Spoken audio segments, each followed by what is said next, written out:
Kaya na hanggang samal. Hanggang samal daw magbubuhat. Kumusta ang paglalakad? Okay naman. Kaya, taste ganda ba? Yes. But it's okay kasi we are wearing wedge. Yes, and of course, Before effort.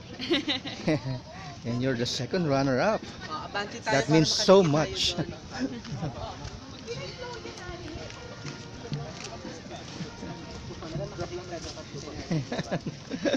Guys, dikit lang tayo doon pag regular repahinga natin. Ha? Taste ganda. Kaya yan, no? Yeah. That's the spirit. Very good. Kaya ka ang first runner-up Kaya ba? Kami kaya pa ba?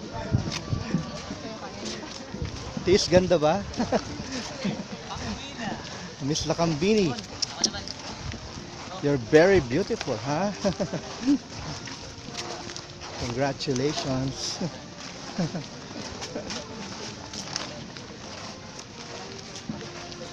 Malagot yung ano kayo.